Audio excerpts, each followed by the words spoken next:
see what it was like.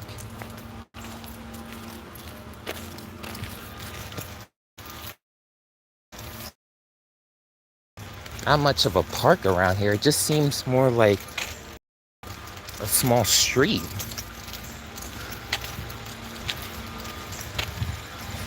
I think here's more the park area and stuff.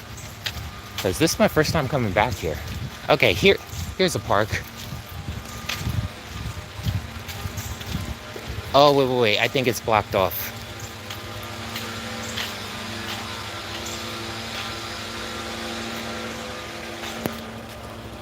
Or maybe it's just blocked off to cars and stuff.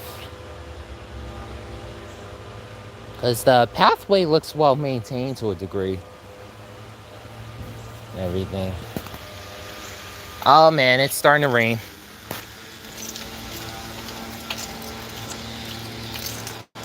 This is like the most anticlimactic live stream ever.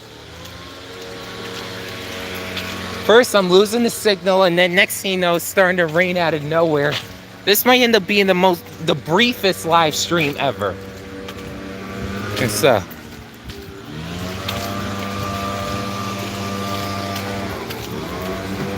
some landscapers right here. And with regards to buses, like all I was able to find around here was Nova Bus and everything. For everyone that's just joining and everything, on my way over here, I was able to pass by an area after going to a gas station so I could be ready to go to work tomorrow. And basically, make the long story short, there are 2 Orion 5s on Staten Island right now. There are 2 Orion 5s, both of which used to be owned by the Beeline system in Westchester County. And basically, I was able to like see them up close without going inside, of course, even though it would have been nice to go inside them and everything, because I haven't been on an Orion 5 in years. Like, not since I started my YouTube channel and everything. Hey, you know what I just thought about?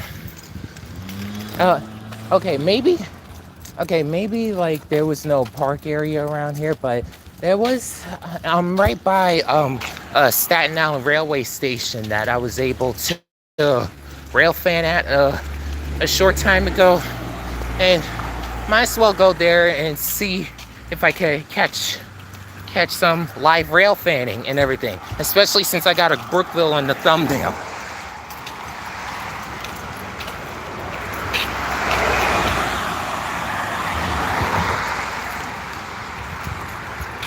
I think I see a bus lot over there, or maybe something.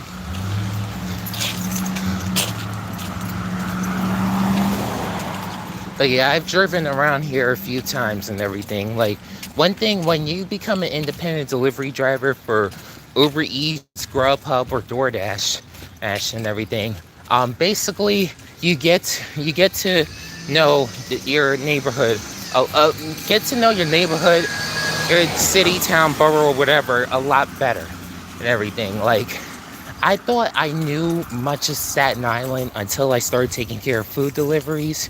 And, you know, basically, it gave me the opportunity to, you know, practically explore much of Staten Island and everything, which is why I was able to have a good number of bus fanning videos a while back before, basically my schedule got a little bit crazy and everything. And, over there is the Staten Island Railway tracks to my left, but I don't want to show them yet.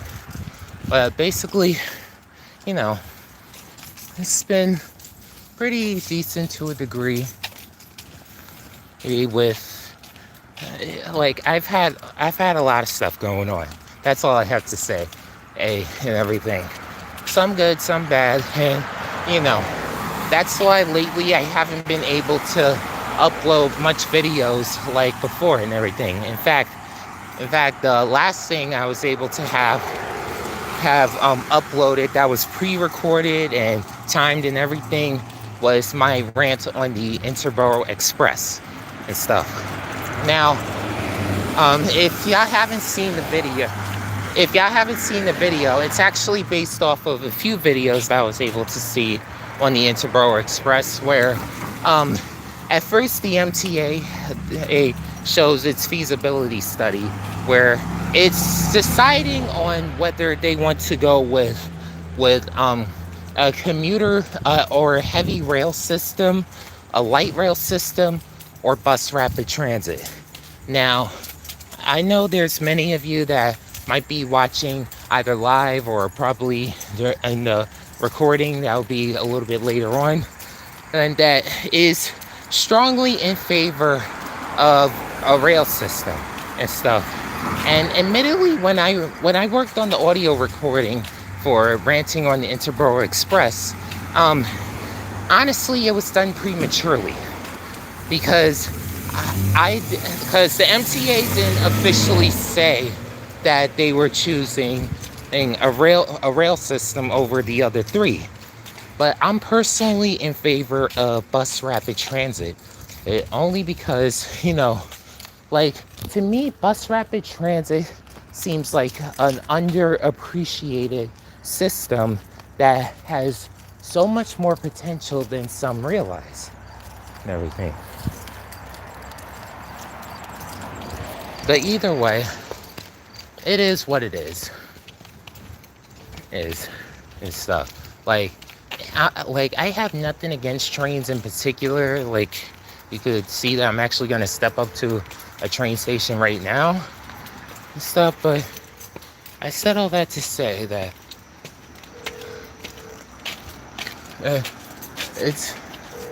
it has so much more potential than some realize. Okay, so no Tottenville bound trains are coming. According to this, the next one to St. George is 21 minutes away. I'm guessing someone pressed the call button, but it never went through. Oh, never mind. Here comes the train right now.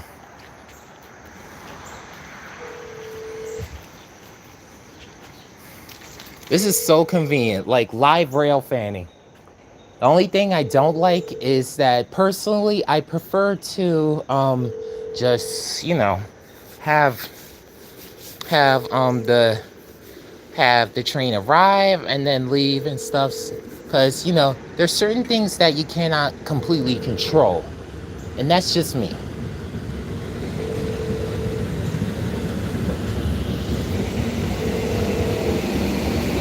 If I wanted to, I could just jump on this train right now and stuff, because that's why I love the Staten Island Railway.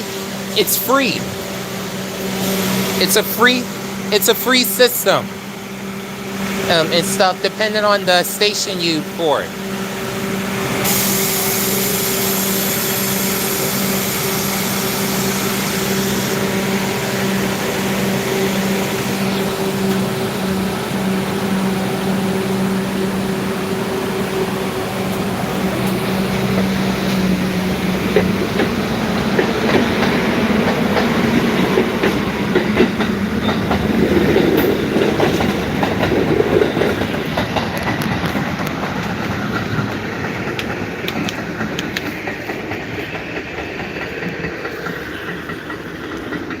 Now, just so y'all know, for everyone watching the live stream, I have a friend that's an operator for the Staten Island Railway, and he told me that they're currently working on improving the third rails so that they could provide enough power for the R211s once they come to the island and stuff. Now, speaking of the R211s, I just want to know what on earth is going on with the R211s for the subway and everything. What on earth's going on with this machine? Like, it keeps ringing and no one's answering. Anyway,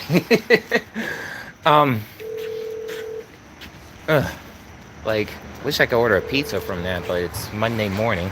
But I had to break a joke out live. Basically, the R211s, they've been in the test phase for some time, and there's been promise after promise of them starting revenue service practically 2 months ago. And mind you, it's August 1st and there's no official word. All right, I'm like, what's going on with the R211s? But, nothing's going on and everything, which I'm like, okay. I'm like, ouch. Ouch. Because, like, personally, in a way, I'm kind of back and forth with regards to the R211s. Am I looking forward to like taking one? Yes. But honestly, if I didn't have a YouTube channel, part of me wouldn't care. And the reason why I say that is because like the design looks nice to a degree. Like I like that there's wider doors so that more people could get on and off faster in a way. But at the same time, the one thing I don't like personally is the fact that what's it called? Like because the doors are wider, the windows are smaller and thinner and everything. So there's gonna be a lower amount of natural light coming through the windows and stuff. What I would have preferred for the design of the R211s is for them to have three doors like the A division subway cars, like the R188 on the 7 line or the R142 or 142A and a few other equipment that is on the line and stuff. Basically, I said all that to say that the R211s, like in some cases I'm looking forward to them starting revenue service. In others, basically, it like I'm just back and forth with regards to the R211s and stuff. Whoever's perform here, Chiricano. I hope I said your name correctly. If not, I apologize.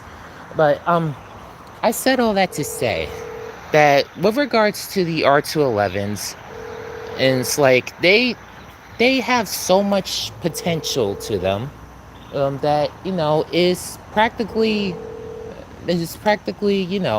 um like I there's just some things I don't like, but then again there are some things I do like. Let me just not focus on the negative and stuff. Like what I don't mind about the R211s is the fact that they do have a more modern appearance and everything. I mean, personally, I'm not much into the idea of neo-futurism for architecture that much anymore. Solar punk I don't mind. But the idea of neo-futurism to a degree, like the problem is that when something is supposedly of the future, it's said to be of the future or whatever, and it's man-made, it often isn't and everything. Like, let's see if I can zoom in. Notice this nice piece of artwork at this station right here and everything. I mean, which is prevalent at some but not all of the stations on the Staten Island Railway. And that's one thing I even noticed on the Hudson Bergen Light Rail, and stuff. Some of their stations look really nice. In fact, most of their stations look nice. Oh, that's a big puddle down there. Um, and look, here's some more artwork and everything. And like the problem with saying that something is of the future or futuristic, it often isn't, because while it seems like it has a lot of potential or it seems like it would be beneficial, in some cases it often causes more stuff. Like I'll give an example, the Jetsons. Now, um my parents actually have a Boomerang account and everything to watch all the classic cartoons, and basically recently we were able to watch the first episode of the Jetsons, and I hate to say that in the line of gadgetries that has a lot of potential, but is there's some flaws that are indicated. It like I hate to say that travelators or moving walkways is on there, but basically Jane Jetson in that first episode, she was commuting somewhere and she was supposedly on somewhat of a local line, while the express line was moving faster, which to me make no sense at all and stuff. Of Basically with a travelator system, there's really no need of an express or a local service. Is to me. And this is why I say that. Basically, with a travelator system, you could practically move at your own pace. You can move at your own pace. Uh, have a certain way of going from place to place and everything, and you can move at your own pace, and you don't need to stop at a particular station. You don't need to wait for people to get on and off the train. Um, not so much, not so much money would be poured into building or maintaining the equipment, and so on and so forth and everything.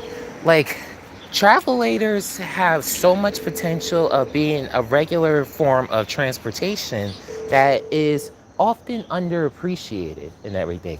Like, I'm actually not the first one to mention the proposal for a travelator system. Mm, Um, turns out, a few years ago, and I was checking out one of Mystic Transit's videos, and about the history of the Times Square shuttle having an autonomous system, autonomous rail cars, and basically among the proposals that was included, there was also the idea of travelators. But unfortunately, due to varying circumstances and everything, that in some cases I don't want to completely go into detail live right now. Um, bas- basically, basically, it was opted out, unfortunately.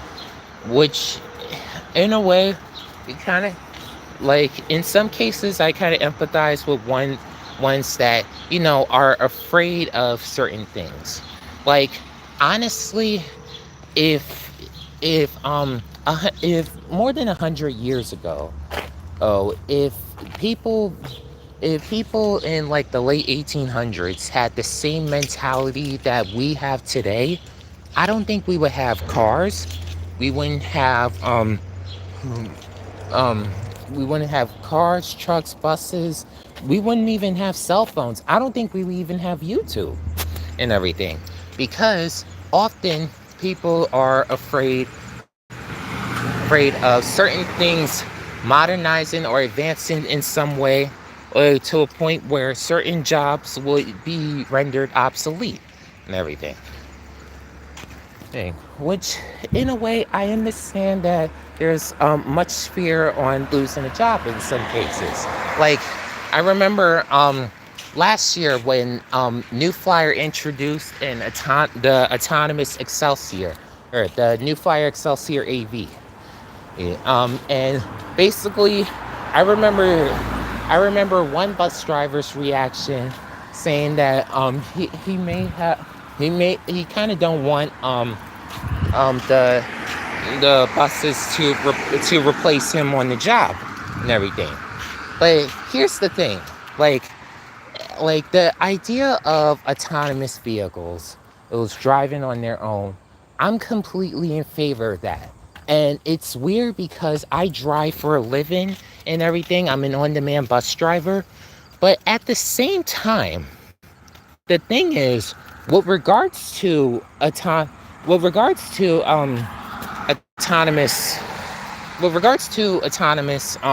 vehicles and everything, I'm in favor of still having at least one licensed driver inside of the car. There. And here's the reason why. All right, because as unexpected events always happen. And you think you can have everything under control, and sometimes I wish I can. But the reality is, things happen at a moment's notice and everything. So it's always good to have someone behind the wheel. Like, I'll never forget when Airbus, for instance, introduced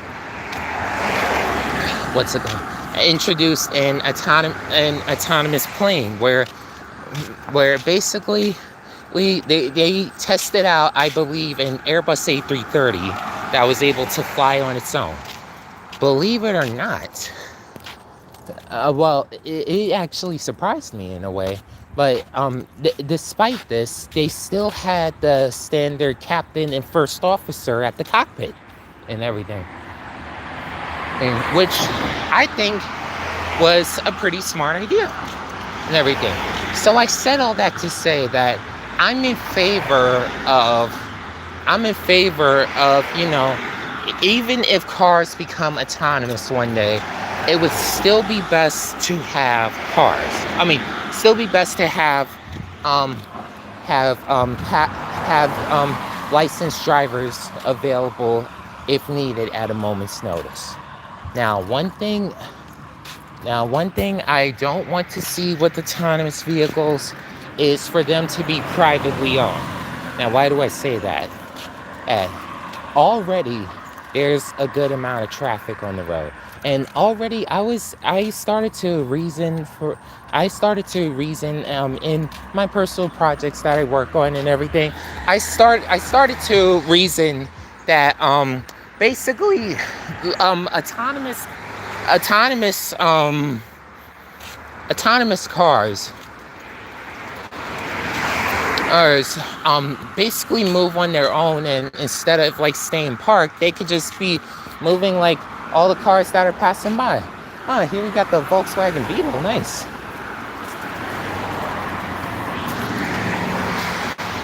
Honestly, I wish Volkswagen could bring back the Beetle. When I was a kid, I wasn't a fan of the Beetle, but now it's gone. I wouldn't mind seeing the Beetle make a comeback. But the thing about autonomous cars, like, instead of just having them parked for a long period of time, taking up space, and not to mention causing a level of traffic in a way, because sometimes when you're on the road, sometimes what seems like the slowest drivers is actually in the middle of finding a place to park and everything. And which at first I didn't empathize when I first got my driver's license, but in a way it's practically the truth. So without some of these cars just on the road trying to find parking spaces and everything, they could just practically keep moving and moving everything. I think I missed the train because I'm walking back to my car right now personally. But you know, I'm personally in favor of having autonomous autonomous vehicles be shared almost. Oh, so I kind of call it a red box for cars, where when red box first came out and practically killed Blockbuster, basically, and sorry for everyone that used to work for Blockbuster, but basic basically what happened and was like the convenience of Redbox is that you could rent a movie like Paw Patrol or whatever, and you could grab the movie, and like, let's say you grab it from like a Walmart in New Jersey. You can actually bring it back to, like, let's say a shop right here on Staten Island, and not going back to the Walmart and wasting money. I'm sorry, I'm kind of chuckling because I'm passing by a car wash, and the mascot looks so much like Lightning McQueen from the Cars franchise and everything. Which I think that's what the inspiration was from, but I think they were trying to avoid any like copyright infringements and everything. Especially with how powerful Disney is. Excuse me. But altogether, to me, autonomous vehicles shouldn't be owned. In fact, I remember seeing a well-known city planner, Jeff Specs, and everything. In one of his lectures, he brings out the point that if autonomous vehicles becomes too convenient in a way where everyone owns one instead of shares one and stuff, that could actually cause more traffic than fix what is already a problem in a way. It's almost the same principles of why having wider streets and wider driving lanes actually causes more traffic than help. with the current traffic issue and everything. See, a lot of it is in place because of certain groups of people that may have a short tenure but want to leave a good impression on the current demographic that they may be helping out with and everything. And that's one of the reasons why there's wider roads, more traffic lights, and so on and so forth and everything. Not saying that traffic lights are bad, and I'm not saying that wide lanes are bad, but one solution that could actually help, let me wait for this truck to come by.